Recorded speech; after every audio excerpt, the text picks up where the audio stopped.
Assalamualaikum warahmatullahi wabarakatuh. Selamat pagi. Jadi kita mulai pembahasan fisika zat padat ini. Sekarang masuk tentang sifat elektronik dalam padatan, tetapi melalui pendekatan kuantum. Nah, sebelumnya kamu sudah belajar kan sifat elektronik dalam padatan waktu itu sebelum UTS. Nah, sifat apa yang dimaksud dengan apa namanya elektronik waktu itu?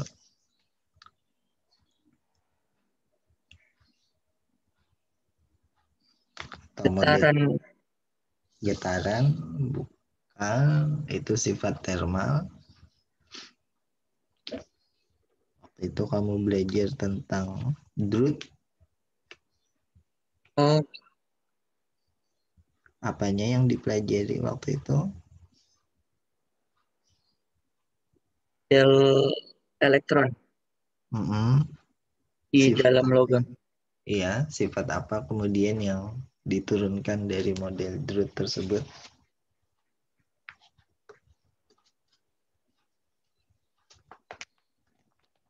Sifat atom elektronnya, Pak.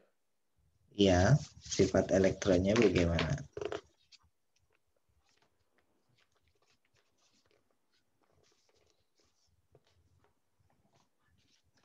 Hambatannya kah atau apanya?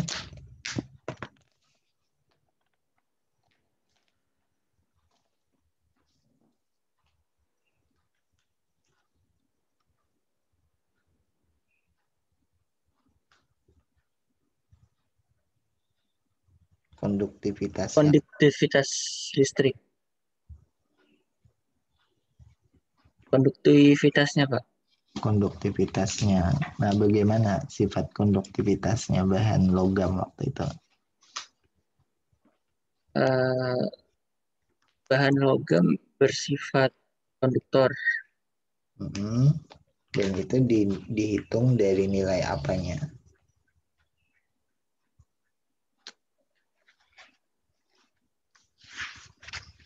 Konduktor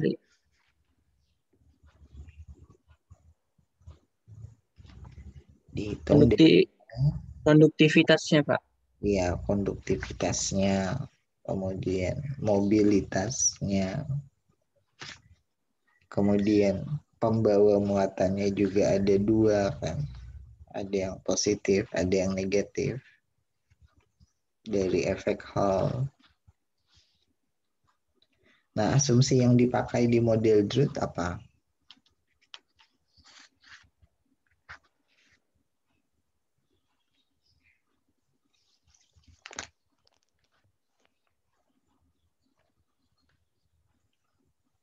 Maksud asumsi, Pak. Maksudnya adalah ketika merumuskan konduktivitas logam seperti tadi rumusannya, asumsi yang dipakai apa?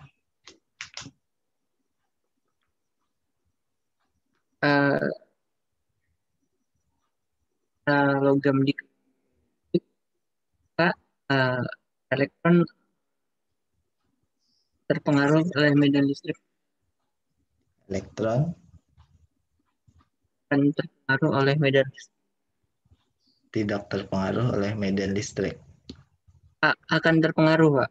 Oh, akan terpengaruh. Iya, kalau itu apa namanya hasilnya ya, hasilnya dari model Drude. Kalau asumsinya model Drude apa yang dipakai?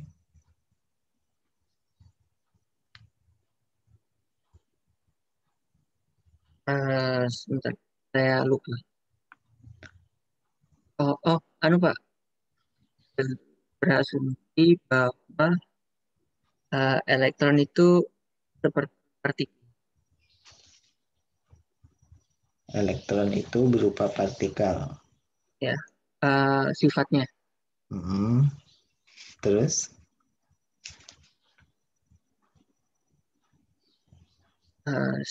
ingat saya itu Pak. ada ingat tentang bebas?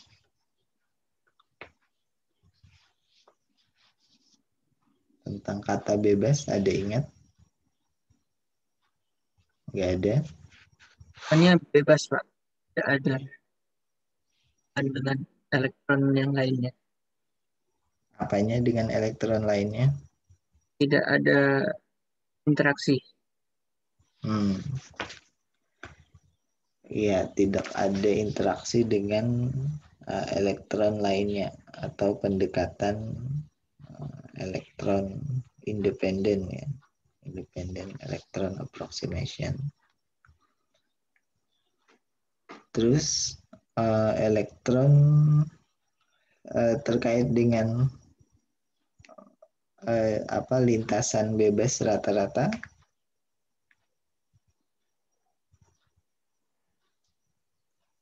Ya, Pak. ada lintasan bebas rata-ratanya gimana?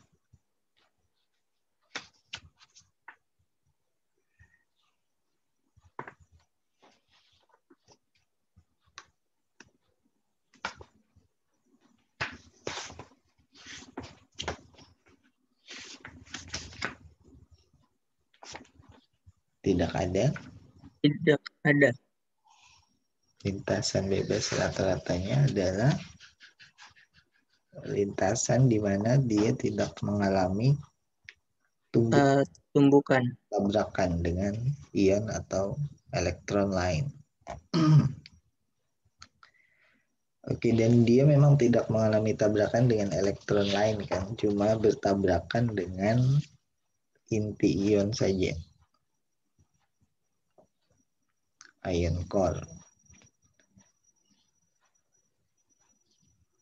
Oke, terus berarti tugasmu gini aja nanti kalau kalau kita kuliah, tugasmu adalah bikin catatan kuliahnya ini. Jadi catatan kuliah bukan resume dari buku ya, tapi resume dari perkuliahan online kita. Jadi catatan kamu saat mendengarkan ini. Itu tugasnya itu ya. Jadi dalam 1 minggu kamu kumpulin aja PDF-nya catatan tersebut. Ya, Pak. Jadi gabungan antara 2 pertemuan.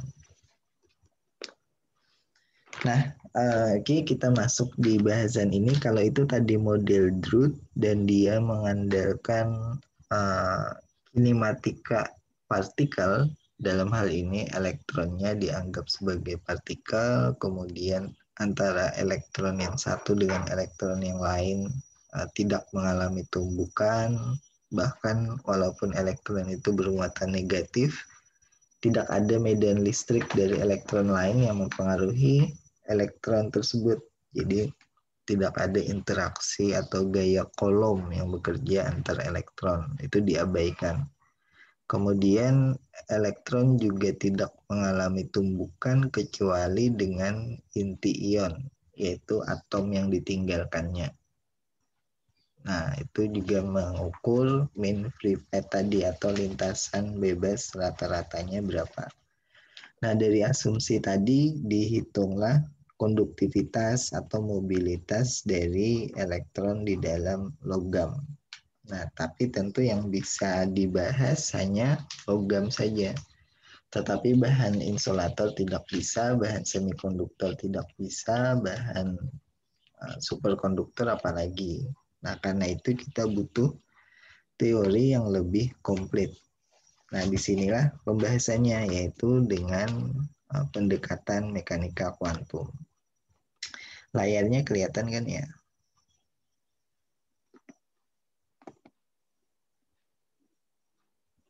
Nah, ini kelihatan apa di layarnya?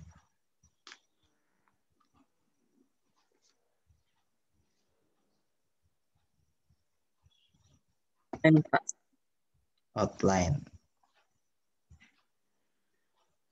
Oke, nah di sini ada asumsi lagi. Jadi setiap kali kita menurunkan satu persamaan yang kita sebut ini persamaan dari model apa.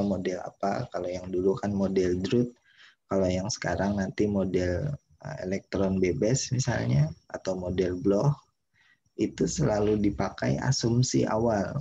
Nah, asumsinya adalah kalau yang di sini, yang pertama Born Oppenheimer, asumsinya yaitu apa?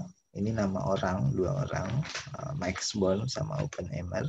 Ini mengasumsikan bahwa elektron itu dengan cepat akan menyesuaikan geraknya ketika inti ionnya bergerak.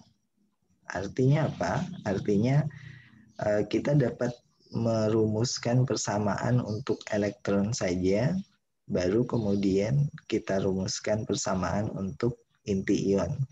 Nah, jadi atau kalau aku tulis di sini mungkin inti ion itu memberikan potensialnya ini dirasakan oleh elektron. Nah, ini pendekatan Born-Oppenheimer. Nah, pendekatan satu elektron, ini yang kedua asumsinya, ini asumsinya adalah pada saat kita menurunkan persamaannya itu, kita tidak menurunkan persamaan banyak elektron. Jadi persamaannya bukan, ini fungsi gelombangnya ya, bukan fungsi gelombang untuk sekian banyak elektron, Ri ini, I-nya sampai bilangan Avogadro paling tidak. Ini dijadikan fungsi gelombang untuk satu elektron saja.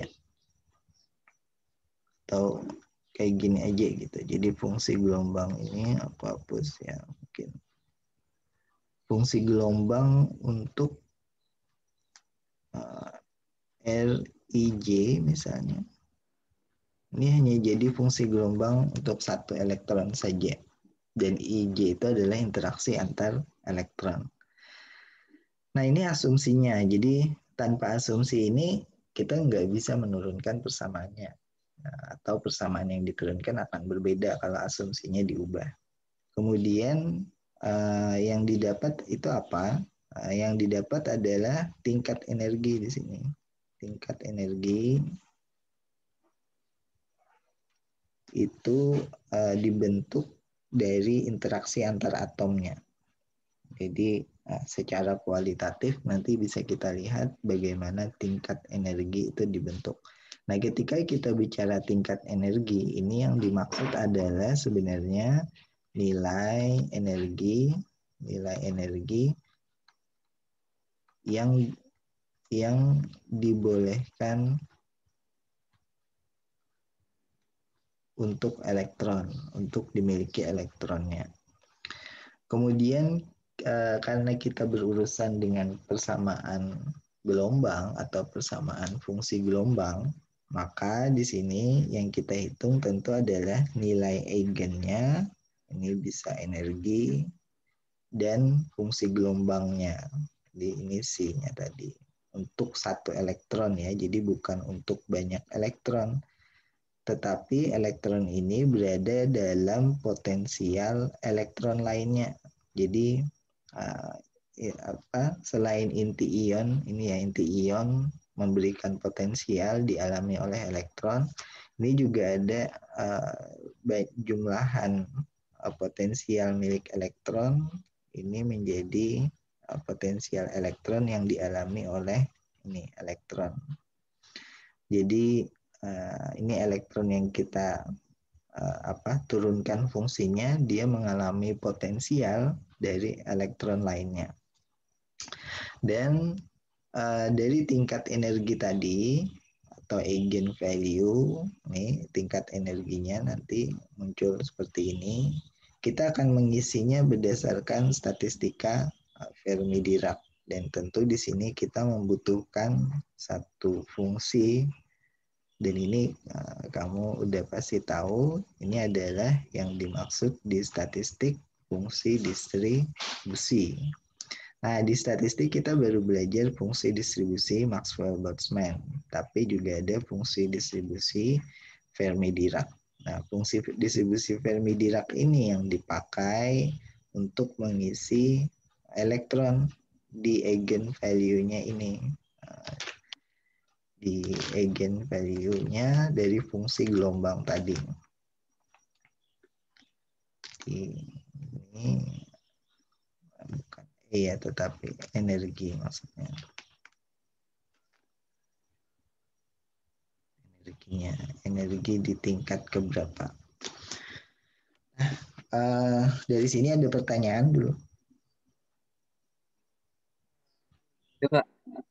Silakan. Belum ada, Pak. Belum ada. Kalau belum ada, kita lanjut.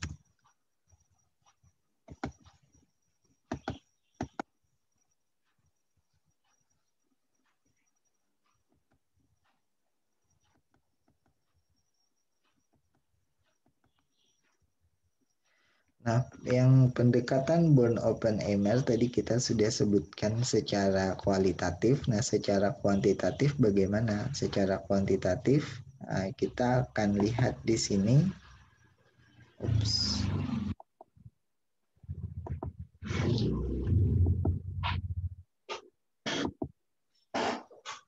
Secara kuantitatif kita lihat dari mana pendekatan Born Open ML ini, atau dikenal pula dengan pendekatan adiabatik di sini. Nah, kita lihat dari Hamiltoniannya. Jadi seperti biasa kalau kita berurusan dengan fungsi gelombang, maka kita gunakan Hamiltonian, dikenakan ke fungsi gelombang, kita dapat nilai energinya, dan kita dapat fungsi gelombang itu lagi. Ini cara untuk menghitungnya. Nah, Hamiltonian yang dimaksud itu adalah ini. Dan Hamiltoniannya ini memuat seluruh energi yang dihasilkan dari interaksi di dalam padatan tersebut. Jadi kita bicara tentang bahan padat ya. Di sini di dalam padatan tersebut itu ada berbagai macam berbagai macam anggota. Yang pertama kalau aku gambar di sini, ini adalah posisi dari atomnya, dan atomnya ini kehilangan elektron, sehingga dia disebut bukan atom lagi, tapi disebut inti ion. Nah, elektronnya di mana? Elektronnya yang titik-titik ini, dia dianggap bisa berada di mana-mana di sekitaran inti ion ini, di dalam padatan. Jadi ini elektronnya lepas dari atom, dan atomnya menjadi inti ion, ini menjadi elektron yang lepas. Nah, untuk menentukan Hamiltonian dari padatan seperti ini, kita harus menghitung interaksi tiap anggota di dalam padatan ini.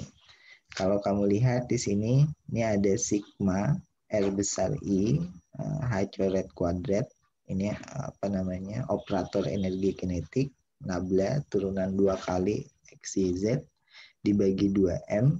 Ini adalah interaksi antara inti ion yang satu dengan inti ion yang lain. Jadi antara inti ion ini dengan yang ini. Berarti Ri 1, 2 gitu. Bukan, kalau yang ini maaf aku keliru. Jadi kalau yang di depan ini adalah energi kinetik dari inti ionnya. Aku tulis Eka dari inti ionnya, ion. Kalau yang ini adalah Eka juga, energi kinetik, tetapi dari elektron. Nah, baru yang di suku sebelah sini, ini adalah interaksinya. Ini ada satu suku panjang seperti ini adalah interaksinya. Dan interaksinya itu antara siapa dengan siapa. Nih yang bagian pertama, ini yang aku sebutkan barusan tadi. Ini adalah interaksi antara inti ion I dengan inti ion J. Jadi I-nya dipilih salah satu, J-nya yang ini. Kemudian J-nya yang lain yang ini. J-nya itu adalah 1 sampai N-1. Jadi karena N-1, misalnya di sana ada 10 atom. Berarti J-nya itu antara 1 sampai 9. Kenapa? Karena satunya kan sudah dipakai untuk atom yang pertama. Jadi interaksi antara inti ion yang pertama dengan inti ion yang ini, kemudian interaksi dengan inti ion yang lain, interaksi lagi dengan inti ion yang lain, dan seterusnya dihitung. Jadi jumlahan sampai dengan N-1 di sini. Nah, ini memuat interaksi antar inti ion. Jadi ini benar-benar gaya Coulomb yang bekerja antara inti ion. Dan inti ion itu muatannya positif. Jadi gaya Coulomb ini bekerja dalam tolak-menolak. Nah, energinya bagaimana? Energinya dihitung dari Hamiltonian ini tadi. Kemudian suku yang kedua yang di dalam kolom ini adalah E kuadrat kan dikalikan dengan 1 E kuadrat dibagi dengan jarak antara elektron. Berarti ini adalah interaksi antara elektron yang satu dengan elektron yang lain gitu. Nah, di sini sudah muncul perbedaan dengan model Drude tadi. Kalau model Drude, suku ini dianggap 0. Nah, sementara di sini kita masukkan dia dalam persamaannya. Jadi bukan 0 lagi. Kemudian interaksi antara elektron dengan inti ion. Ini suku yang terakhir. Interaksi antara elektron dengan inti ion, yaitu elektron yang mana, R kecil, dengan inti ion di posisi mana, R besar. Nah, bond open Eimer pendekatannya gimana? Bond open Eimer ini pendekatannya adalah kita bisa menghitung elektronnya saja dulu. Inti ionnya belakangan. Inti ionnya dihitung terpisah. Nah, di sini gerak elektron dan inti ion itu dipisahkan. Kita anggap inti ionnya itu diam semuanya dan kita hitung energinya, baru kita hitung energi elektroniknya. Jadi dalam hal ini yang bisa dikeluarkan dari perhitungan pertama adalah ini, kita bisa keluarkan untuk inti ion. Yang kedua ini juga interaksi antara inti ion, dan yang ini konstan. Jadi inti ionnya diam, posisi L, dan elektron mengalami potensial akibat inti ion. Nah, jadi suku yang tersisa cuma energi kinetik elektron dan energi ini EK-nya elektron dan potensialnya. Ini potensialnya akibat elektron lainnya. Sementara ini potensial background akibat inti ion ini konstanta. Ini konstan. Nah, itu pendekatan adiabatik tadi. Oke, ada pertanyaan kah di sini?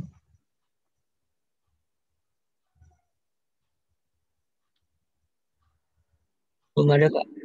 Belum ada. Kalau belum ada, teruskan.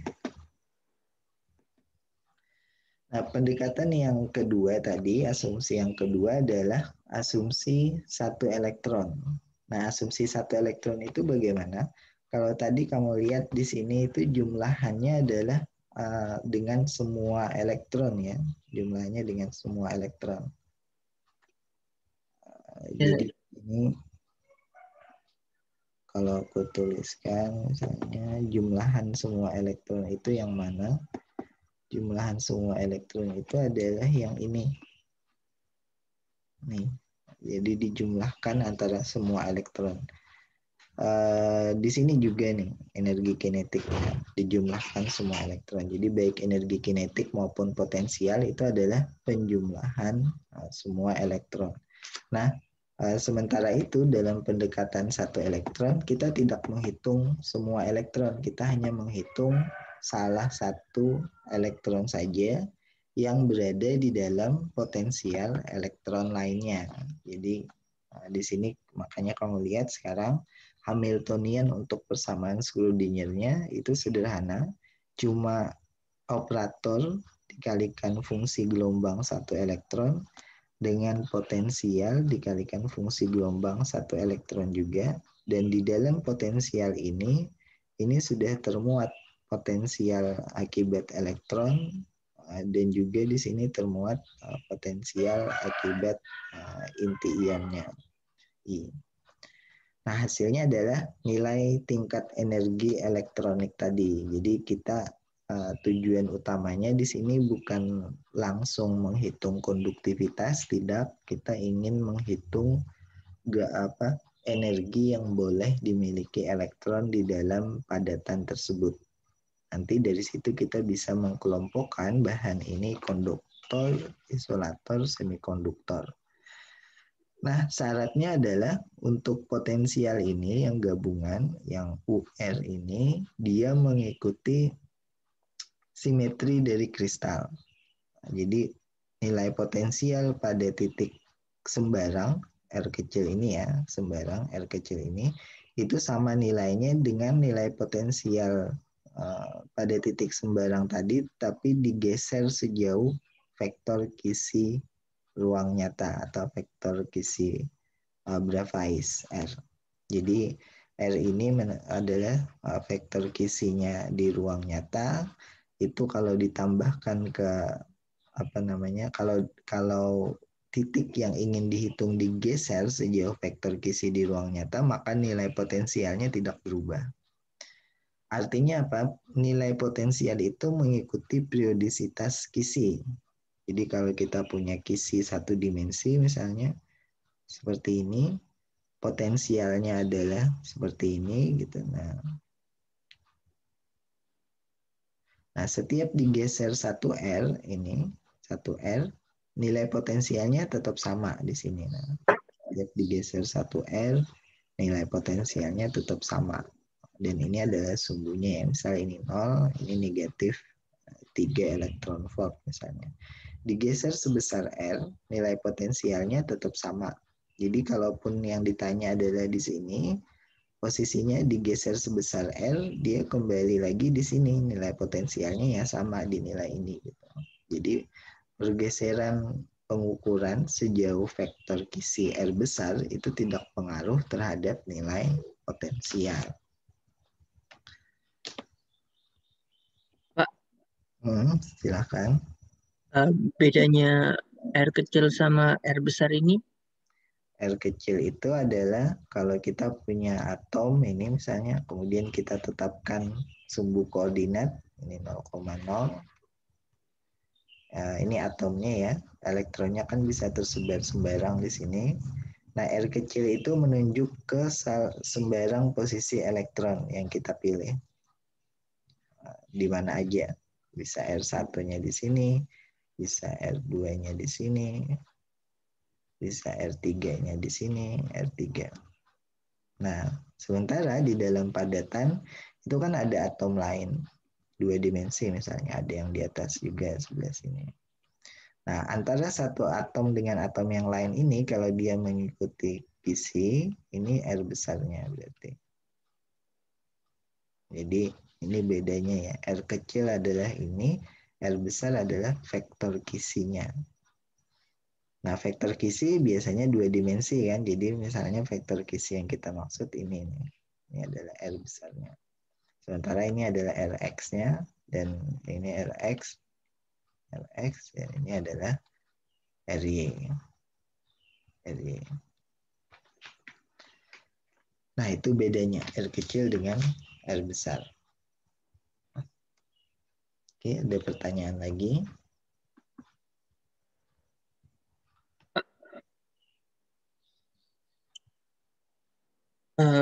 Ada Pak. Oke.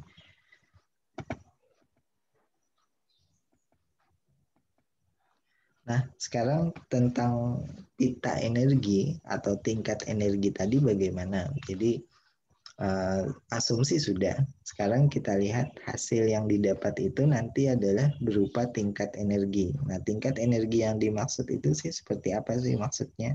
Jadi kalau kita kenal biasanya di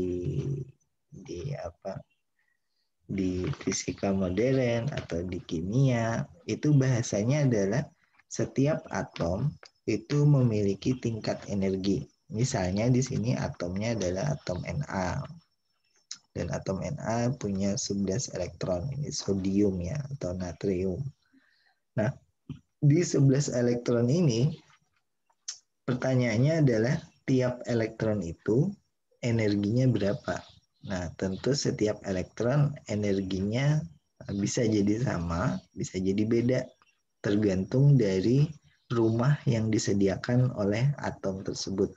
Nah, kalau atom Na, rumah yang disediakan itu seperti ini. Jadi ada orbital 1s, orbital 2s, 2p, 3s. Ini udah pakem, nilai energinya sudah fix. Misal di sini nilai energinya berapa? Minus mungkin misalnya 15 elektron volt. Di sini minus 12 elektron volt dan seterusnya. Ini udah fix nih. Nah, 11 elektron tadi akan menempati setiap tingkat energi ini. Nah, karena orbital yang pertama ini 1s, berarti hanya boleh ditempati oleh 2 elektron. Orbital yang kedua adalah 2s, juga hanya boleh ditempati 2 elektron. Nah, ketika orbitalnya p, kita ingat p itu bisa px, py, bisa pz orbitalnya, dan masing-masing ini ada 2 elektron, berarti di sini ada 6 elektron yang bisa menempati. Nah, kemudian orbital selanjutnya adalah 3s. Nah, pengisian seperti ini mengikuti kaidah untuk pengisian dari energi yang terendah dulu diisi maksimum, baru energi yang paling atas. Jadi kita akan mengisinya ini berdasarkan urutan tadi, dan juga kita mengisinya berdasarkan aturan Pauli, artinya spin elektronnya harus berpasangan dalam suborbitalnya. Ini orbital S, suborbitalnya cuma 1, jadi mereka berpasangan. Tapi kalau P, suborbitalnya ada 3, jadi masing-masing dari 3 itu berpasangan. Nah, kita isi sesuai dengan jumlah elektron. Kalau di sini elektronnya hanya 11, berarti diisilah 10 penuh di bagian bawah, sisa 1 dipilih misalnya yang down. Dipilih yang down, diisi di sini. Nah, jadi elektron yang ada di kulit terluar, yaitu kulit 3s, ini spinnya down dan hanya ada 1 elektron. Nah, dari sini kita sudah punya gambaran ini terbentuk terbentuk tingkat-tingkat energi. Nah, kalau di dalam atom itu adalah tingkat energi, ini atom ya. Atom itu yang terbentuk adalah tingkat energi. Apa definisi tingkat energi? Ya seperti ini, ada garis-garis di mana energi yang dibolehkan. Nah, kalau dalam padatan itu bukan tingkat energi yang terbentuk, tetapi kita sebut sebagai pita energi. Kenapa? Karena dalam padatan bukan satu garis lagi, tetapi berupa satu pita seperti ini. Nanti kita lihat. Nah, ini bedanya. Ada pertanyaan sampai di sini? Tidak ada, Pak. Nah, kalau ada dua atom Na dan mereka saling berjauhan, maka tidak ada pengaruh antara satu yang dengan yang lainnya terhadap tingkat energi atom tersebut. Artinya kita lihat di sini tingkat energinya tidak berubah nih, sama-sama segaris. Jadi di sini kita lihat sama-sama dalam satu garis, tidak ada perubahan baik atom yang satu dengan atom yang lainnya. Dan ini adalah atom Na ya. Nah, dalam hal ini kita biasanya tidak melibatkan elektron yang ada di kulit terdalam. Ini elektron di kulit terdalam ya. Elektron di kulit 1 dan elektron di kulit 2. Yang berinteraksi antara atom yang satu dengan atom yang lain itu hanya elektron di kulit terluar. Nah, ini asumsinya, lanjutannya. Jadi ada 3 asumsi sebenarnya. Asumsi yang sekarang ini adalah elektron yang berinteraksi hanya elektron di kulit terluar. Nah, yang di bagian terdalam ini, elektron di kulit terdalam bersama dengan proton di inti atom ya, dan neutron, ini keduanya ini kita sebut sebagai inti ion tadi. Kenapa dia ion? Karena ini ditinggalkan oleh 1 elektron kan, nanti artinya dia bermuatan positif di sini. Kenapa inti? Karena dia nempel di inti atomnya. Jadi di elektron yang di kulit terdalam bersama dengan inti atom itu kita sebut sebagai inti ion. Nah, ini jadinya, dan inti ion tidak ikut dalam interaksi di dalam padatan. Artinya dia tetap nempel ke atomnya, nggak ikut jalan kemana-mana gitu elektronnya. Nah, yang lepas elektronnya yang bisa berpindah itu adalah ini elektron valensi. Jadi dua ini bisa bertukar. Nah, ketika jarak antar atom ini jauh, tidak ada pengaruhnya terhadap tingkat energinya.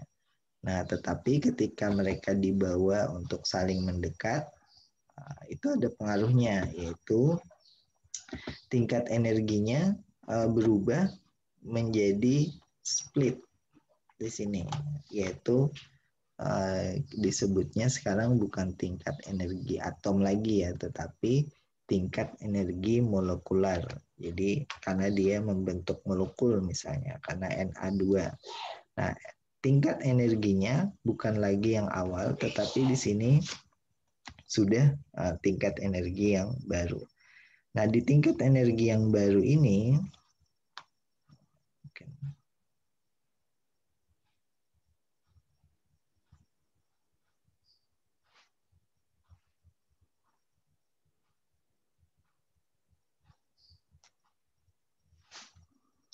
di tingkat energi yang baru ini, tingkat energinya berubah.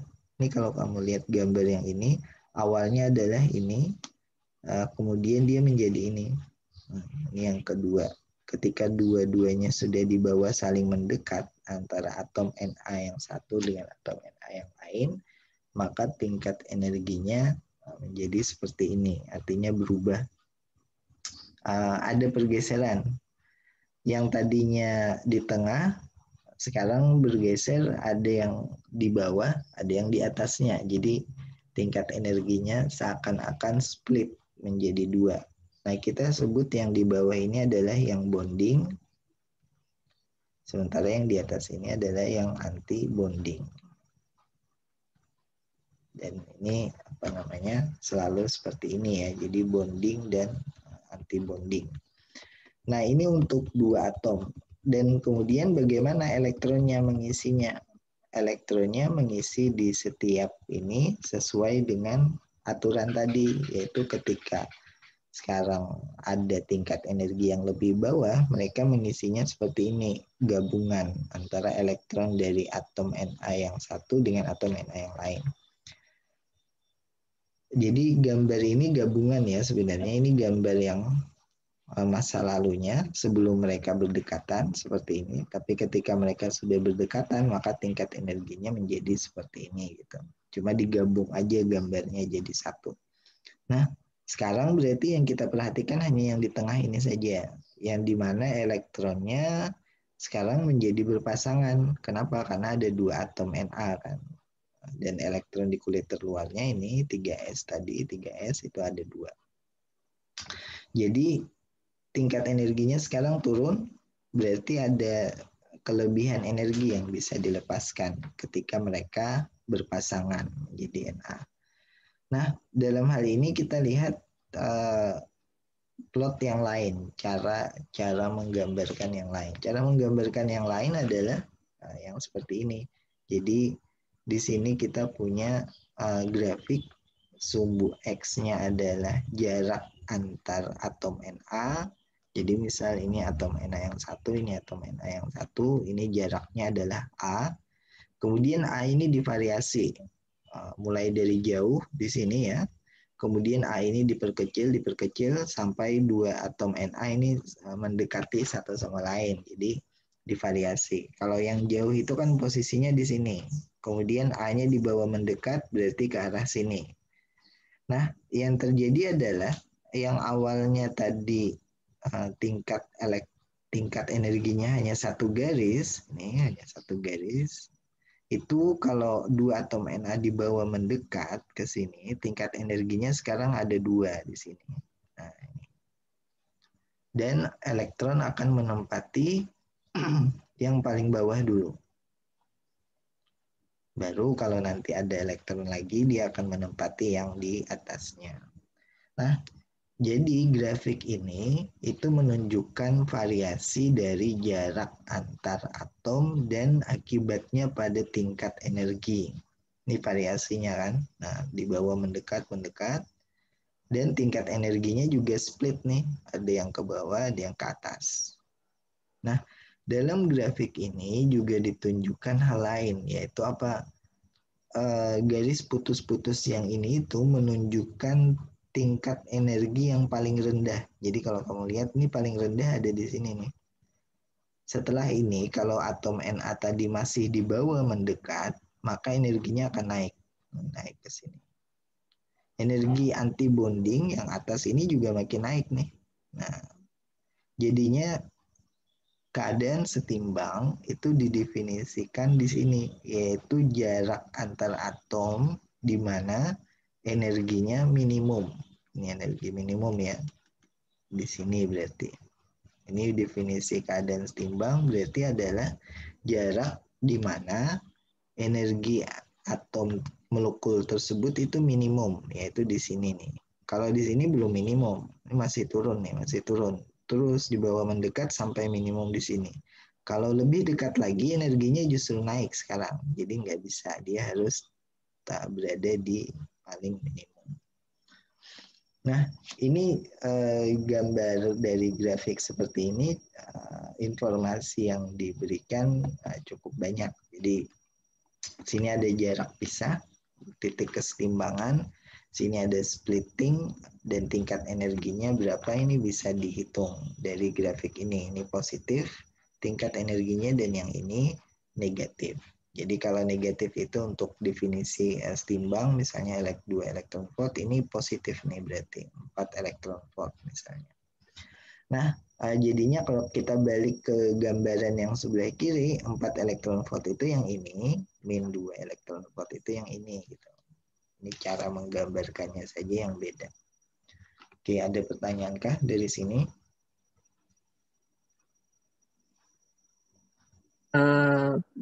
Tadi itu titik setimbangnya, tangannya Titik di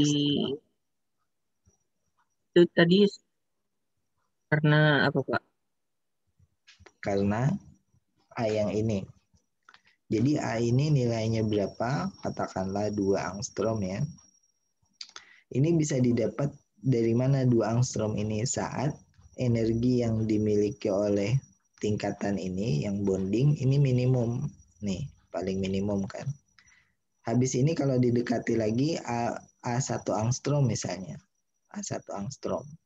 A1 angstrom itu ada di sini nih, barangkali nah di sini ya, di sini. Dan energinya bukan minimum lagi, ini udah lebih tinggi, positif bahkan karena lewat dari nol. Berarti dia bukan keadaan setimbang. Nah, A ini adalah jarak antar atom Na, ini atom Na, jaraknya itu adalah A, nilainya berapa, di posisi setimbang itu energinya yang minimum dapat ditentukan nilai A-nya berapa. Jadi ini akan beda antara Si dengan Si, antara karbon dengan karbon, antara hidrogen dengan hidrogen. Kurva ini beda minimumnya di mana. Jarak pisah A-nya beda-beda nih. Nah, dan bisa dilihat dari plot ini, A itu ditentukan nilainya dari energi yang paling minimum.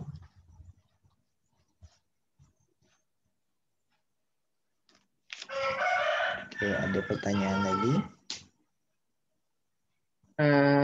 Belum ada Pak. Nah, dari sini, kalau yang dibawa tidak hanya 2 atom, bagaimana? Kalau ada banyak atom, maka kamu lihat grafik yang paling kiri ini, ada banyak atom yang tadinya hanya 1 tingkat energi untuk masing-masing atom, sekarang dia terdapat berbagai macam tingkat energi untuk atom ini. Misal di sini, anggaplah ada 1, 2, 3, 4, 5. Ini ada 5 atom. Masing-masing kelima atom ini awalnya jauh-jauhan. 5 atom jauh-jauhan gitu. Kemudian masing-masing dibawa mendekat. Katakanlah 4 atom yang jauhan ini dibawa mendekat ke 1 atom. Nah, awalnya energi mereka hanya 1 untuk masing-masing atom. Ketika dibawa mendekat, energi mereka sekarang split.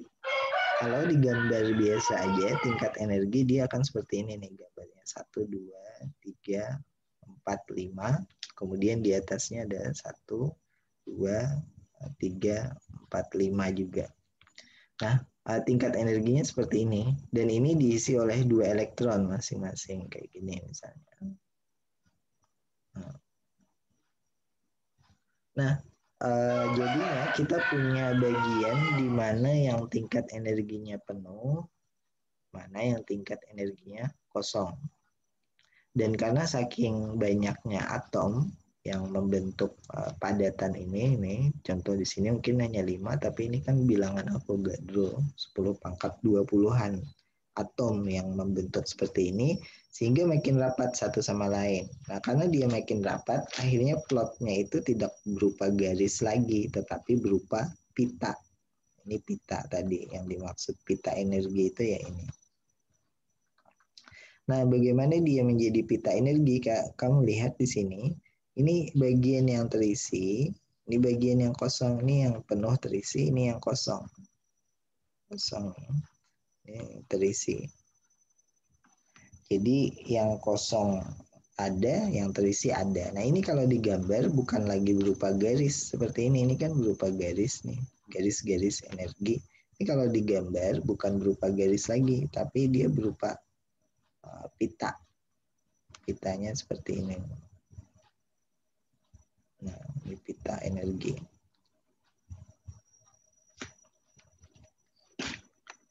Jadi sudah beda ya gambarannya sekarang, bukan berupa garis tapi berupa pita energi. Nah, pita energinya adalah satu persatu seperti ini nih. Satu pita energi, di sini lagi ada pita energi yang lain. Lebarnya berapa? Lebarnya nggak masalah, ini tergantung kita pengen gambar aja lebarnya berapa. Sama seperti garis ini kan, panjang garis ininya berapa panjangnya, nggak masalah, nggak ada pengaruhnya. Kita cuma gambar biar mudah melihatnya aja. Nah, sama ini pita energi. Di sini yang terisi pitanya, di sini yang kosong. Misalnya ini kurang tepat ya gambarnya ini. Pita energi gabungan, kalau yang ini gabungan, di sini yang kosong. Ini kosong. Ini batasnya, batas terisi, ini yang terisi. Nah, ini jika yang berinteraksi adalah banyak atom, dan itu yang terjadi di dalam padatan gitu. Jadi setiap pita memiliki n tingkat energi, ini ada n tingkat energi di sini, dan kita bisa meletakkan 2n elektron. Kenapa 2n? Karena setiap tingkat energi tadi itu bisa ditempati oleh 2 elektron. Nah, tapi tentu karena ini atom Na, tadi hanya ada 1 elektron saja yang menempati hanya 1 elektron dari setiap atom. Jadi misal ada N-nya jumlahnya misalnya ada 20. Berarti tingkat energinya, garis energinya atau tingkat energinya di sini ada 40. Dan 40 ini kan gabungan, 20 yang di atas, 20 yang di bawah. Nah, tingkat energi yang di bawah ini ada 20 yang di bawah, 20 yang di atas. Nah, 20 yang di bawah ini bisa menampung 40 elektron. Kenapa? Karena setiap tingkat energi kan bisa menampung 2 elektron. Jadi ini 40 elektron bisa ditampungnya. Nah, tapi tentu karena atom Na ini hanya 1 elektron, berarti dari 40 ini tidak terisi semuanya, hanya terisi setengah saja. Yaitu hanya terisi untuk 20 elektron. Nah, jadinya kita bisa lihat nanti pitanya itu setengah terisi gitu, bukan terisi penuh. Kenapa? Karena sifat seperti ini tadi gitu. Oke, ada pertanyaan di sini? Tidak ada, Pak. Ya.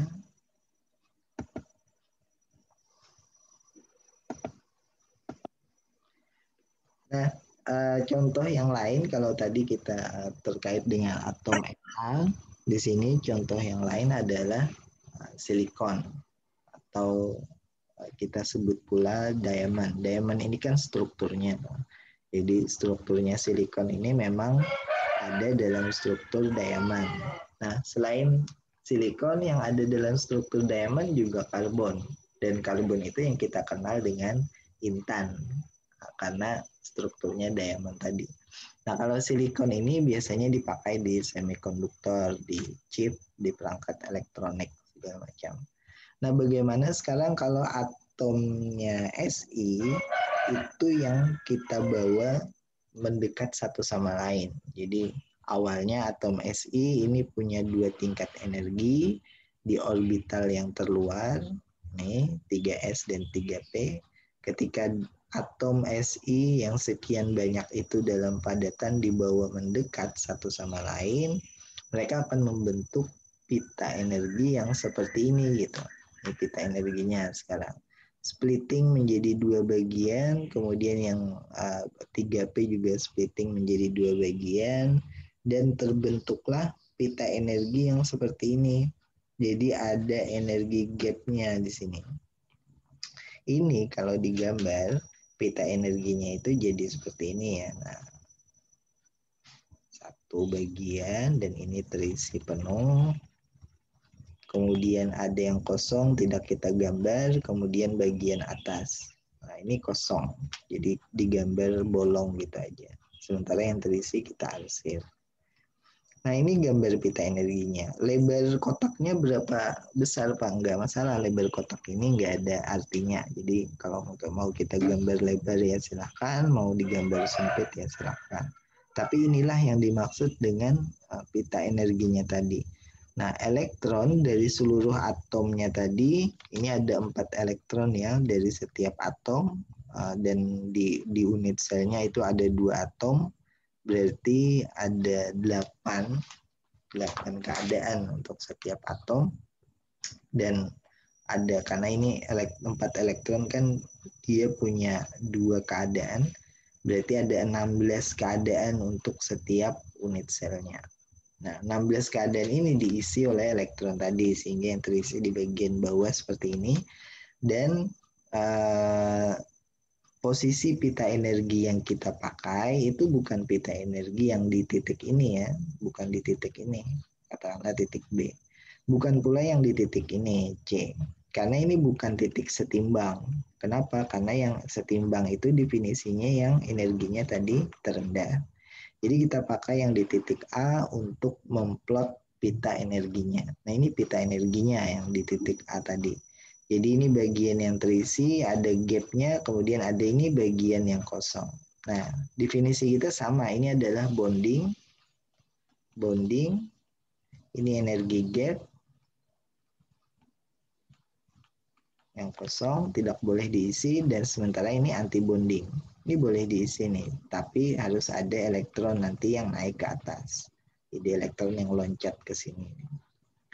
Nah, bonding ini dibentuk oleh jenis ikatan yang kalau diamond itu ada ikatan sp3 namanya. Ini juga anti bondingnya dari ikatan sp3. Jadi kalau kita lihat struktur diamond ada yang seperti ini nih di dalam satu unit sel. Nah, ini ada sp3 antara atom yang ini dengan atom yang ini.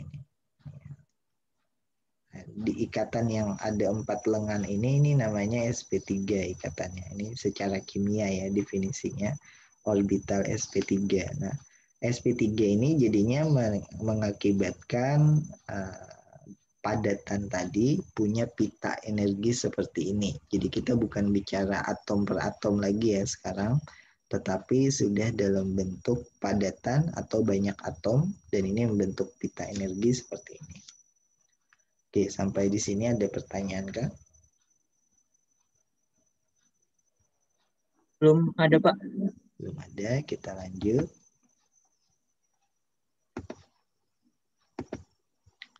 Nah, itu satu gambaran ya yang akan kita dapat nanti. Jadi tadi kita mempelajari asumsinya. Asumsinya sudah ada 3.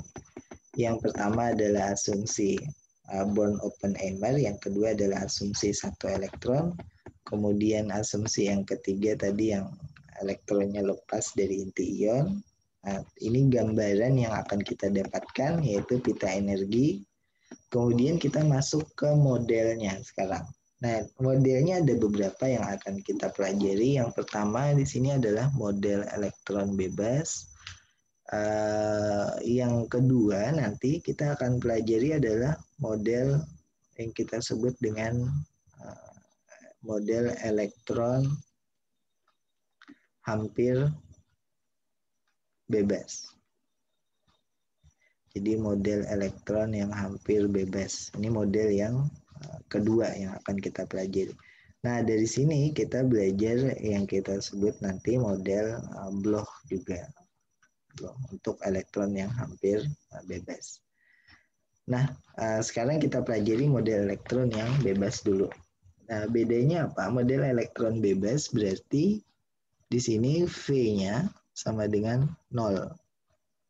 Artinya potensialnya sudah tidak ada lagi.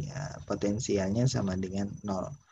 Kenapa potensialnya bisa 0? Ya ini asumsi kita saja. Artinya karena tadi interaksi antara elektron yang lain tidak terjadi, ya potensialnya 0. Interaksi antara inti ion juga tidak terjadi, ya potensialnya 0.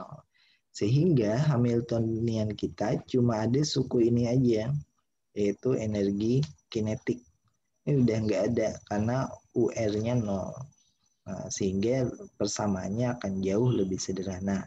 Nah, ini hanya model saja, artinya model ini kan tidak mesti akurat merepresentasikan yang terjadi di dalam padatan, tapi model ini kita bangun dari asumsi yang menyederhanakan, yaitu potensialnya sama dengan 0. Nah, kalau dalam gambaran potensial biasanya kita gambarkan seperti ini. Ini elektronnya, dia berada di potensial 0, ini 0 di sini. Di potensialnya, dan dia tidak bisa keluar dari potensial 0 ini. Artinya serupa seperti sumur potensial ya. Di sini ada nilainya misalnya 3 elektron volt dan dia tidak keluar dari sini. Artinya apa? Elektron yang kita tinjau ini cuma elektron yang geraknya di dalam sini saja, yaitu di saat energi potensialnya 0. Nah, dari sini Hamiltoniannya akan jauh lebih sederhana tadi. Energi kinetiknya hanya ada satu suku saja. Tetapi kita juga harus ingat ada beberapa pendekatan lain. Nah, salah satunya adalah ini. Kita tahu di dalam padatan itu dibangun dari banyak unit sel. Jadi padatan atau kristal yang kita kenal itu dibangun oleh banyak unit sel, dan setiap satu unit sel dengan unit sel yang lain itu serupa. Artinya kita bisa meninjau hanya satu unit selnya saja dan kita nanti gabungkan semuanya, jadi kayak perkalian ya.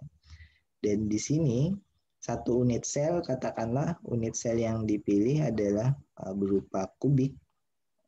Ini yang sederhana unit selnya, karena nanti juga ada yang heksagonal, ada yang triklinik, ada yang macam-macam. Tapi sebagai contoh ini yang kubik dengan posisi 0,0 ada di sini dan panjang setiap sisinya sama, sehingga titik ini didefinisikan L, L gitu. Karena L ke kanan, X positif, L ke Y positif, L ke Z positif.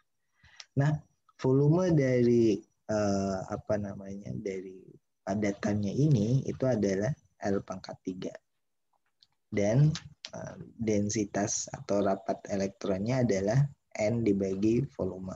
Ini definisinya aja ya. Kemudian dari sini kita menghitung bagaimana bagaimana pengaruh dari banyaknya unit sel ini terhadap perilaku elektronnya. Nah, kita tahu tadi perilaku elektronnya kan kita definisikan dari fungsi gelombang. Jadi bagaimana elektron punya tingkat energi, membentuk pita, ini kita definisikan dalam fungsi gelombang. Fungsi gelombang satu elektron ya, bukan elektron yang banyak. Jadi ini fungsi gelombang satu elektron. Nah, fungsi gelombang satu elektron ini bagaimana mendefinisikannya? Jadi kalau kita berurusan dengan padatan di dalam kristal, unit sel yang satu sama dengan unit sel yang lain, dan mereka ini sebenarnya saling bersebelahan kan? Cuma di sini nggak digambar aja gitu. Jadi di bawah sini juga ada, di atas ini juga ada unit sel yang lain, cuma nggak digambar aja di sini. Nah, di sini juga ada dan seterusnya kayak gini. Nah, antara unit sel yang satu dengan unit sel yang lain, fungsi gelombangnya tidak perlu dihitung di semua unit sel ini, cukup dihitung hanya di satu unit sel saja. Dan di satu unit sel ini itu menggambarkan fungsi gelombang yang sama dengan unit sel yang lain.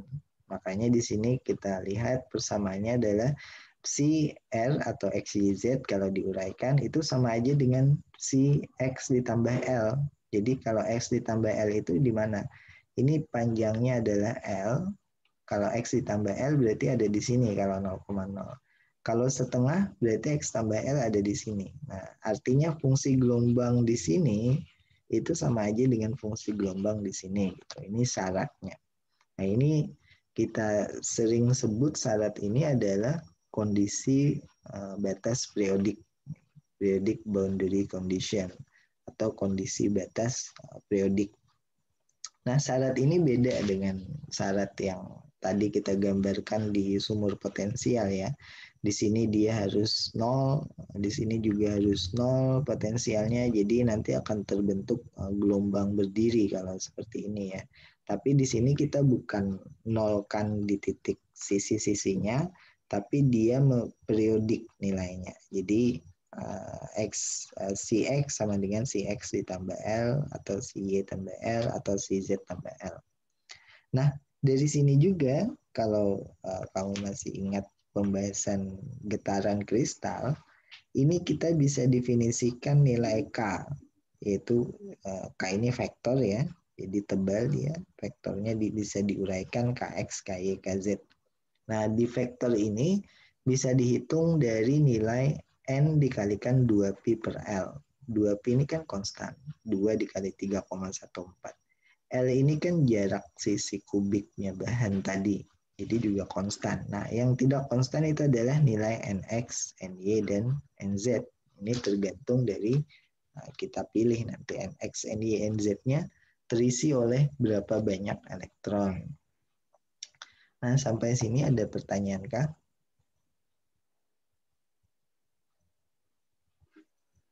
Ada, Pak. Ya, kita lanjutkan. Nah, sekarang kita balik ke persamaan Schrödinger-nya tadi atau persamaan di fungsi gelombangnya, dan kamu lihat sudah tidak ada potensial di sini. Artinya V-nya sama dengan 0 ya. Jadi tersisa hanya operator energi kinetik saja, yaitu minus h coret kuadrat nabrak kuadrat per 2me. Nah, solusinya seperti biasa di kuantum atau fisika modern, solusinya ini paling gampang karena solusinya sudah ada. Untuk elektron yang tidak ada dalam potensial yang lain dan hanya satu elektron ya di sini, ini solusinya adalah akar V dikalikan eksponensial IKR. Dan akar V ini adalah syarat normalisasi. Sementara eksponensial IKR ini adalah fungsi yang menggambarkan elektronnya. Dan ini adalah fungsi plane wave, artinya elektronnya itu seakan-akan seperti gelombang bidang. Nah, fungsi yang seperti ini, tingkat energinya bagaimana? Tingkat energinya bisa dihitung kalau kita masukkan di persamaan di Schrödinger-nya, H coret kuadrat K kuadrat per 2me. Nah, K kuadratnya ingat tadi bisa diuraikan Kx, Ky, Kz. Nah, dalam hal ini kalau kondisi batas tadi itu mensyaratkan nilai K-nya cuma boleh dinilai ini saja, yaitu N dikali 2pi per L. Baik X, Y maupun Z. Nah, ini kalau diplot di salah satu sumbu, ini misalnya sumbu X saja, Ny, Nz-nya dianggap 0, maka kita bisa dapatkan titik-titik di mana elektron boleh memiliki energi senilai tersebut. Ini kan karena K kuadrat berarti gambarnya tentu kurva seperti ini ya, kuadratik. Baik dia positif maupun minus, karena minus dikuadratkan juga positif nih ke atas. Nah, energi adalah H coret kuadrat K kuadrat per 2ME. Nah, di sini K-nya sudah ditentukan, misalnya 0, ini NX-nya ya. Jadi NX-nya adalah K dikali L per 2P. Atau ini dalam satuan K dibagi 2P per L. Nah, NX-nya adalah 0 sampai di sini mungkin 14. Energinya berapa?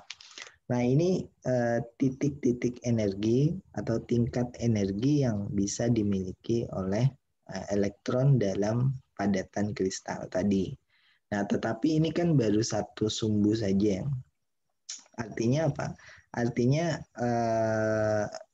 sebenarnya ini hanya sumbu X, artinya juga ada sumbu Y, juga ada sumbu Z. Jadi kalau kita lihat di sini, seakan-akan semakin besar nilai K atau semakin besar nilai N, antar tingkat energi itu kelihatan semakin jauh, maka ini sebenarnya tidak seperti ini, karena antara NX, NY, NZ itu NY, NZ-nya bukan 0, jadi tingkat energi itu jaraknya sebenarnya konstan, yaitu sebesar ini nih, H coret kuadrat dibagi 2ME kalikan 2Pi per L kuadrat. Nah, dari sini kita punya aturan, ini kan baru rumah saja, ini rumah atau tingkat energi kan yang boleh dimiliki elektron. Tapi elektronnya mengisinya bagaimana? Sampai batas mana sih yang terisi di antara tingkat energi ini tadi. Nah, kita mengisinya berdasarkan penempatan tadi. Jadi sama, satu tingkat energi itu adalah 2 elektron atau 2 elektron per satu titik K. Jadi kalau kita gambar di sini misalnya yang sebelah kanan, di setiap titik yang merah-merah tersebut itu adalah yang terisi misalnya, dan itu terisi oleh N per 2 elektron. Jadi jika ada N elektron maka titik K yang terisi hanyalah setengahnya. Karena setiap tingkat energi kan boleh ditempati 2 elektron tadi. Jadi kita benar-benar mengisi dia mulai dari titik yang paling tengah di sini, kemudian yang sekitarnya, dan seterusnya. Sampai nilai K-nya yang paling maksimum.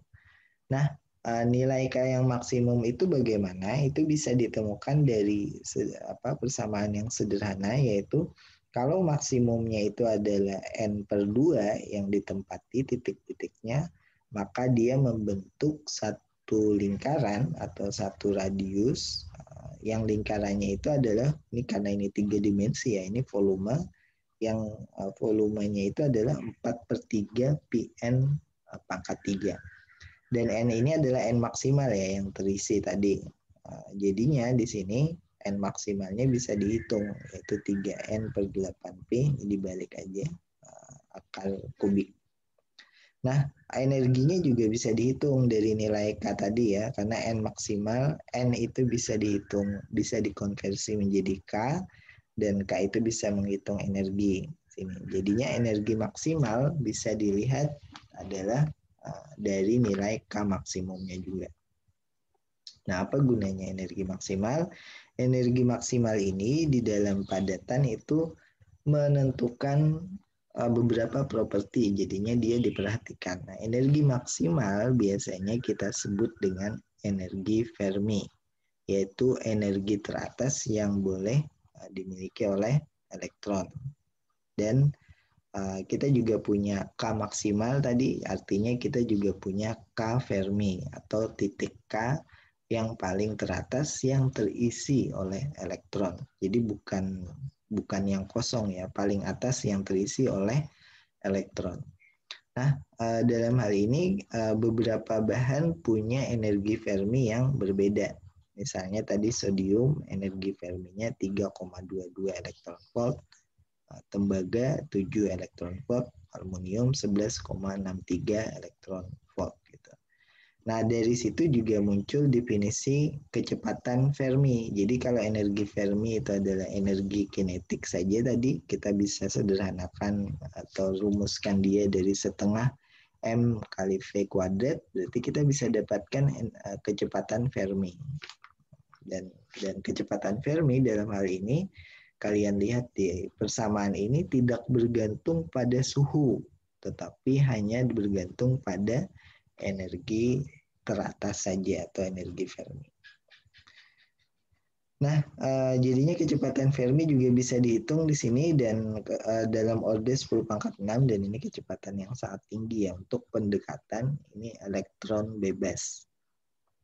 Nah, dari sini pula kita bisa definisikan properti yang lain atau variabel atau besaran yang lain yang kita sebut sebagai density of states atau rapat keadaan. Nah, tadi kita sudah dapat rumusan energi untuk jumlah elektron di dalam padatan tersebut. Tetapi kita juga bisa dapat rumusan yang dibalik, yaitu N sama dengan bergantung pada energi. Dan rumusan yang seperti ini kalau diturunkan terhadap E, itu menjadi density of state atau rapat keadaan. Jadi dN per dE dikalikan dE itu menjadi rumusan rapat keadaan, yaitu menunjukkan banyaknya jumlah keadaan yang tersedia yang bisa dimiliki oleh elektron. Nah, rapat keadaan ini tidak pasti terisi semua, jadi nanti ada batas dia terisi, ada batas yang dia kosong. Batas yang dia kosong itu adalah batas energi Fermi tadi. Oke, sampai sini ada pertanyaan kah?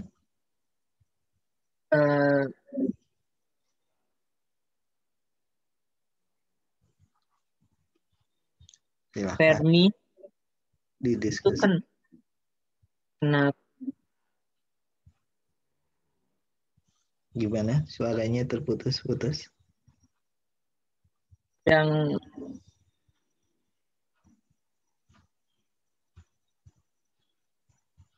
Masih putus-putus suaranya. yang Fermi tadi Pak itu kenapa tidak pengaruh suhu Pak? Oh, yang Fermi tadi tidak pengaruh suhu karena kita menggunakan asumsi di sini asumsi pada sebenarnya asumsi awalnya memang ini pada suhu 0 Kelvin ya.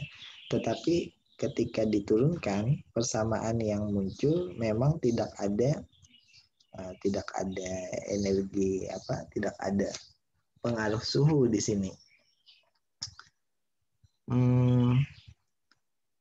Jadi kenapa tidak ada pengaruh suhu di sini? Karena asumsi yang kita gunakan sejak awal untuk mengisi elektron tadi adalah asumsi T pada saat 0 Kelvin. Jadi pada saat kita mengisi elektron di titik K seperti ini, kita tidak memberikan pengaruh temperatur. Misalnya karena ada T tertentu, elektronnya bisa loncat-loncat antara titik K ini. Enggak. Kita anggap elektronnya setelah kita tempatkan diam di satu titik aja. Diam di sini, diam di sini. Artinya suhunya memang diasumsikan sama dengan 0 Kelvin. Nah, karena asumsi suhunya sama dengan 0 Kelvin, maka kecepatan Fermi-nya juga kita dapatkan tidak bergantung pada suhu di sini. Artinya suhunya diabaikan. Nah, tapi nanti ketika kita membahas distribusi Fermi-Dirac di sini, kita akan melihat bagaimana pengaruh suhunya terhadap tingkat energi Fermi-nya. Jadi jawabannya sih karena memang asumsi awalnya T sama dengan 0 Kelvin. Ya Pak. Oke, ada pertanyaan lagi? Tidak ada Pak. Oke, mungkin cukup sampai di sini untuk bahasan kali ini. Nanti insya Allah hari Kamis ya kita lanjutkan berarti tentang distribusi Fermi-Dirac dan seterusnya. Nah, jangan lupa bikin catatan kuliahnya dan di PDF-kan, baru dikumpulkan. Nanti aku buatkan drive-nya untuk mengumpulkan PDF yang tiap minggu. Jadi setiap minggu hari Selasa sampai dan Kamis ya. Nanti kumpulkan hari Jumat PDF-nya, diupload ya. Oke, ada pertanyaan? Nggak ada, Pak. Ya ada, oke. Kita cukupkan sampai di sini. Terima kasih. Assalamualaikum warahmatullahi wabarakatuh.